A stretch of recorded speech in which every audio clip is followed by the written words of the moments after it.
김진욱 공수처장이 지난 2일 시무식에서 찬송가를 부르다 꺽꺽 소리를 내며 울었다고 합니다. 히틀러 정권의 나치에 저항하다 핍박받은 본 히퍼 목사의 시를 소개한 저희도 문제지만 시무식에서 찬송가가 웬 말입니까? 정치 편향, 무능 논란을 넘어 이제 공사 구분도 제대로 못하는 것입니까?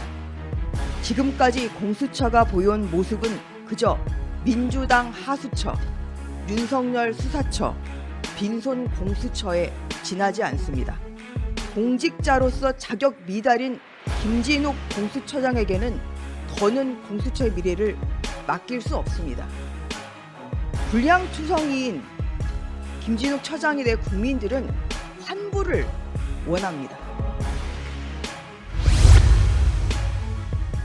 김진욱 공수처장이 지난 2일 시무식에서 찬송가를 부르다 꺽꺽 소리를 내며 울었다고 합니다.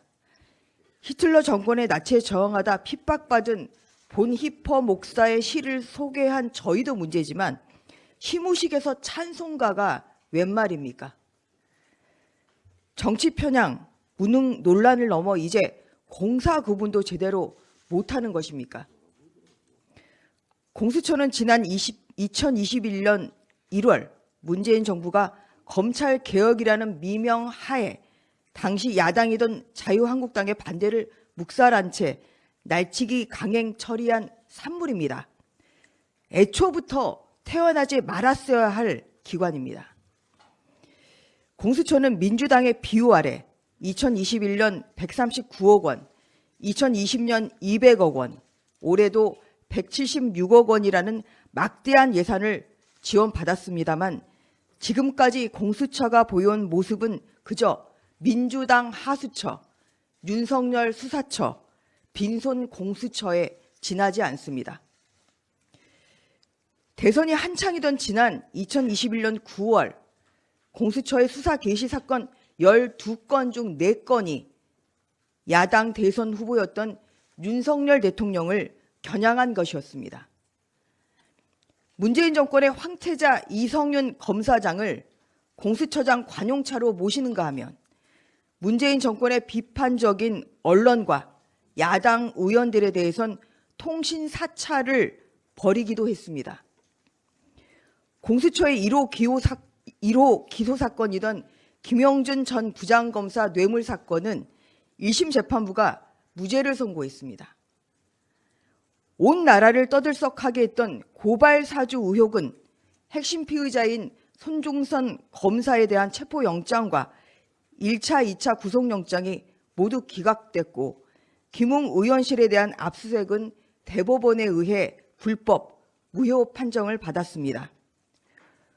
공수처의 이러한 김웅 의원실 불법 압수수색에 대해 국민의힘은 지난 2021년 9월 김진욱 공수처장 등을 고발한 바 있습니다. 불법 수색죄는 3년 이하의 징역으로 벌금형이 없는 가볍지 않은 범죄입니다. 또한 윤석열 대통령에 대해서는 아무런 증거를 찾지 못해 결국 무혐의 처분했습니다. 이것이 공수처의 민낯이자 현 주소입니다. 맡은 사건마다 정치 편향성 논란, 역량 부족, 부실 수사 논란이 끊이질 않습니다. 공수처는 고위 공직자 범죄에 대한 엄정 수사를 통해 존재의 이유를 증명해야 합니다. 그러나 지금의 공수처에게는 그럴 의지도 역량도 없어 보입니다. 특히 정치적 중립성 훼손, 종교적 중립성 침해 등 공직자로서 자격 미달인 김진욱 공수처장에게는 더는 공수처의 미래를 맡길 수 없습니다.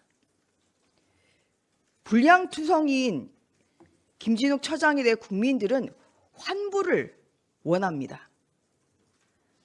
불량 종합세트 김진욱 공수처장은 즉각 사퇴하기 바랍니다. 그것이 공수처를 위하는 길입니다. 이상입니다.